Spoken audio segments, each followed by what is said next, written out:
I feel I've got 5 or 6 minutes to talk here.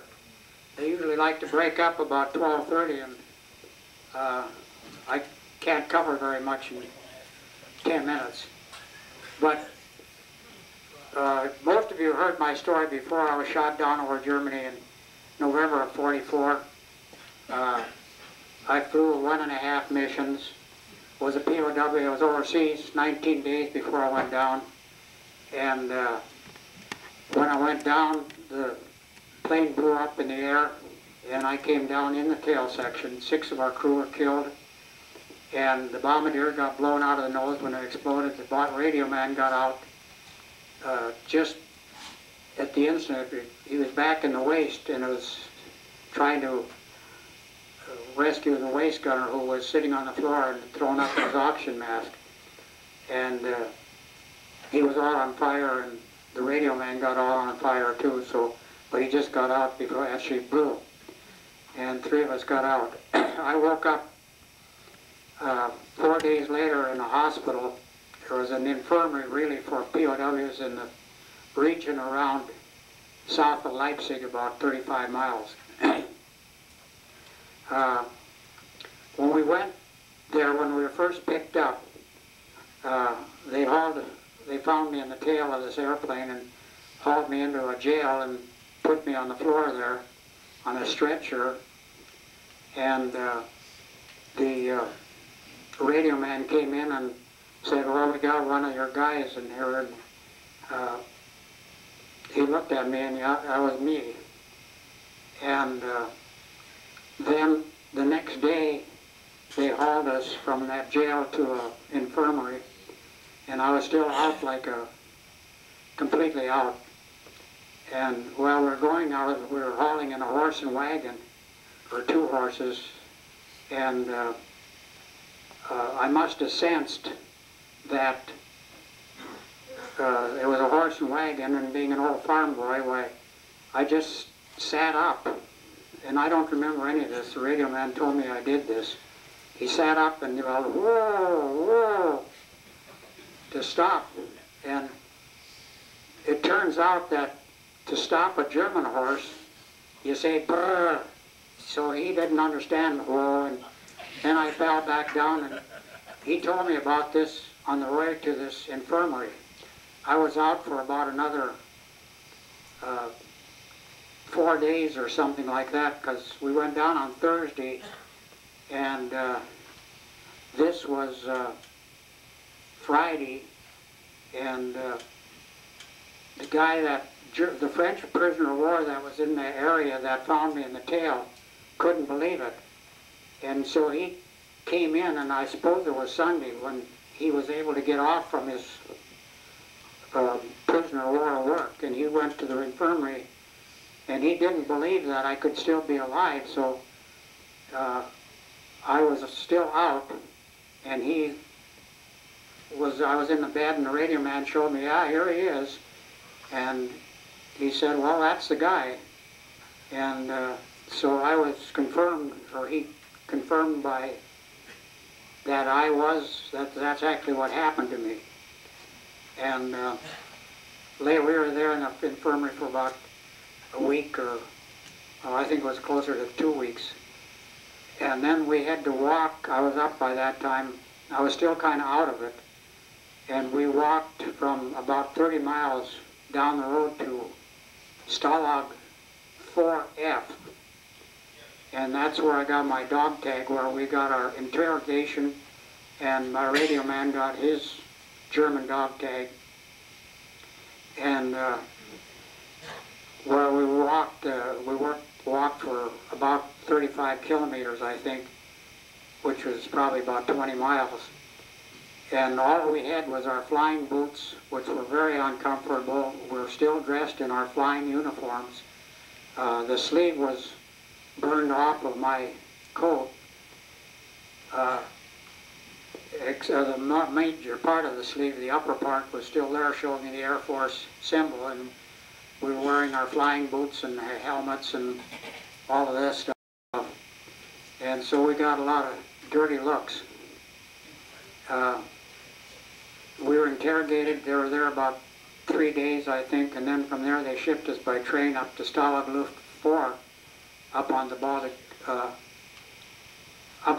Sea. We stopped in Berlin to change trains, and while we were there, we had to go to one train station, and we had to wait for our train, and it was just about noon, and I was sure hoping that that area wasn't on the bombing target for that day, and it wasn't. But I was all petered out yet, and so I had to sit down, and we were in this big bombed out area in this rail station, and I saw a box over there, and I went over there and sat down. And the radio man said, "You better get off that box." He said, "Well," and it turned out that there was a German colonel there that was waiting for a train, and he was armed with a sidearm and everything. And it turns out that it was a Christmas present he'd bought for his crew, and I was sitting on this box that was a Christmas present this colonel had, and he never did see me. But that's probably the closest I come to getting killed, because I think he'd have hauled off, and we got a lot of dirty looks in that railroad station anyhow, and this colonel, I'm sure, would have just hauled out his gun and let me have it. But I got off that, and finally we got get out in another train and hauled us up to Gross Teichau, which is up near Belgrade, in from the Baltic Sea.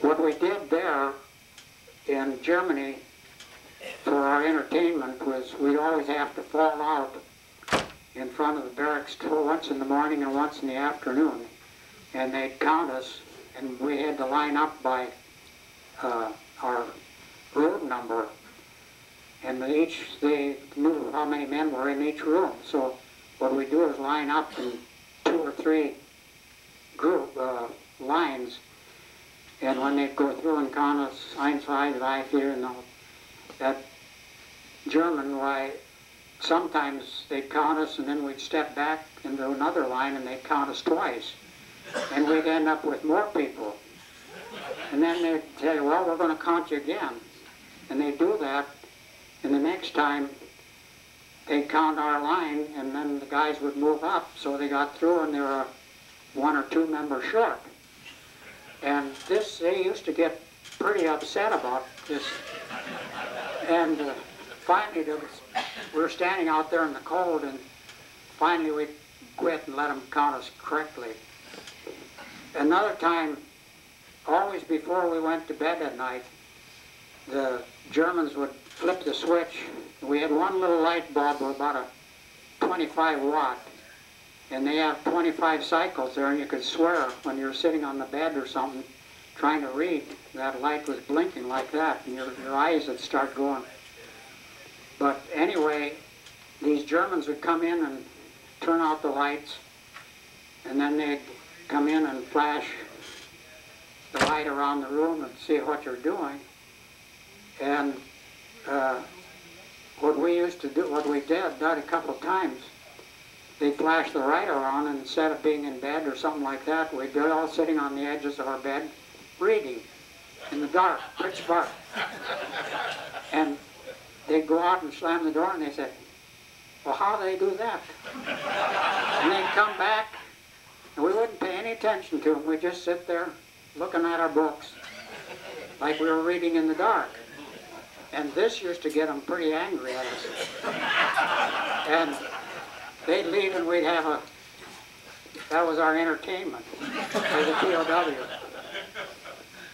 Then we went on this long march, and when they marched, the Russians started coming in, and I went back in the hospital. I'd been in there a week or so before that, and I got bounced out, and then I got put back. I was supposed to stay behind in the hospital, and I got a list that my radio man got dug up that says the list of the people that stayed behind in the hospital. Well, that only remained for 10 days. It turns out our camp was evacuated February 6th, 1945, and I was back in the hospital, but we marched out on February 16th. 10 days later, the Russians started getting closer, and the guards that were left behind and stuff, and some of the POWs that were in that area, we marched out. And when we went across up by Belgrade and north to Peenemünde, where they had the V2, V1 and V2 rockets, it turned out that was a kind of a secure area. And all the people in the guard shacks and stuff were SS, and they were the people in the green uniform. And when we were leaving, I was riding in a sick wagon that day, and this German kid that was our guard at the sick wagon left. He had a little German or Russian machine gun that he used for guard, and he had a sidearm that he carried besides a German pistol. And he went in to ask directions of how we were going to go, where the rest of the group marched, and where we should go with the horse and wagon. And we were just lying in this wagon with a pile of hay, and this kid left his machine gun in the wagon and went in to ask there. And it turns out that these guards came out with this kid, which was about as old as I was, about 19, and he had a sidearm, and the guard chewed him out real royally, because here he had the sidearm, and that's all he had to guard us with it. And we thought, well, he'll get in real trouble because he'd left his machine gun in the wagon with us. So we took this machine gun, and it was a little like a Thompson submachine gun, only it was Russian, and we put it up near the headboard and threw hay over it, and then three of us lined up with our backs against the thing. So when these guys came out, this guard was pretty apprehensive about what happened to his machine gun, and these SS chewed him out because all he had for guarding prisoners was his pistol. Well, we thought, well, he'd be in real trouble, and so we covered it up. And then he got back in the wagon, and off we went. And we took his machine gun out and gave it back to the kid guard again. So we didn't want to get into trouble with those SS people, because we thought, well, he was pretty good to us in providing this guy a wagon for the ones that couldn't walk. So another time I had to walk for several days. We covered a total of about 500 miles over a period of about 60 days. We were on the road for 60 days in the wintertime, from February 16th, and the day I was liberated was April 16th. And during these walks, sometimes I couldn't keep up. And finally we told the guard that we had to have our American Army said we had to, when you're on a long march, you had to have a 10-minute break every hour. So finally they talked him into that. But I always fell behind in the 10 minutes it took to get up there. It took me that long to catch up with them, and they used to have a guard following me back there. And one day the guard, we were stopping, we were about 5 minutes from the group, and he went out to shoot his gun at a telephone pole there, and all the telephone poles were marked with a little metal tag. In Germany, they're very meticulous, and each one had a number. Each telephone had its own number, each pole. And this guy was shooting his gun at the pole, and he couldn't even hit the pole, much less this little thing. And I said, well, you let me try it. And he gave me his gun, and I hit the pole with his Mauser. I came back, well, I said, you need a little more practice. But it finally ended the march. Easter, they hauled a horse into this place. We were in a little town, or a town called Parkim, up before we crossed the Elk River, and I think there was a horse, and they had to haul him in on a sledge. And I don't know whether he was dying from starvation or if he got shot with one of our airplanes. He used to strafe everything that they'd see on the road, and he may have been slopped. And that was our Easter meal, was a piece of this horse meat. So, in just a short time after that, that was on April 1st, and I was liberated about 2 weeks later. We crossed the Elk River at Domitz, a little town, and we ended up east of Hanover, about 35 miles. Or, yeah, east of Hanover. That's where we were liberated by the Americans. And from there, they flew us back to Le Havre, France, and I got on the ship, and I was on the road home. I was already in the ship going home when the war ended, which was the 12th of May. And when I was hauled into American control again at Camp Le Havre, France, they sent a wire to my mother that I'd been returned to duty, and all the time, other time I'd been missing in action. All 6 of the crew were reported killed in action, 2 of them were prisoners of war, and I was always unaccounted for. And the day I landed in the States, my mother got a telegram from the War Department saying I'd been returned to American control, and they'd let her know later. And the same day I landed in Norfolk, Virginia, sent my mother a telegram, and 1 hour after she got this telegram that I was still alive, I told her I was back in the United States, I'd see her in 2 weeks, and I did. And that's about the length of my service.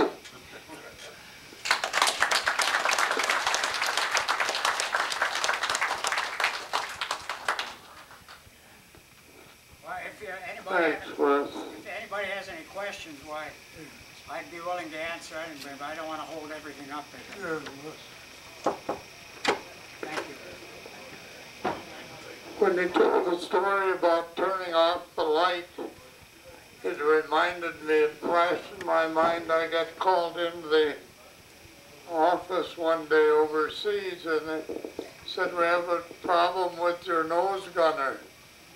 Well, my nose gunner had seen enough that he was getting a little flaky anyway. And when he called in bed one night, somebody said, hey, Smitty, you didn't turn the damn light off. He said, I'll take care of that. He took his 45 and shot out. And we had to have a session on that up there. You know, words bring stories to your mind. He used the term telephone pole. I want you to know that somewhere in my history, a Native American had to sneak in there because I was not too good with that fire water, I'll tell you. And every night, almost every night, a buddy of mine and I used to go through the woods and onto a back road and down to a picturesque pub called the Bird in the Hand Pub. And of course we went by bike.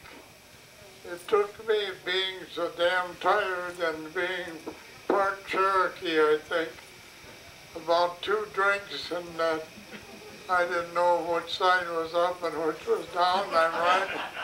I'm riding my bike back to the hole in the fence to get back to the barracks, and believe it or not, I fell asleep riding the bike and ran into a telephone pole.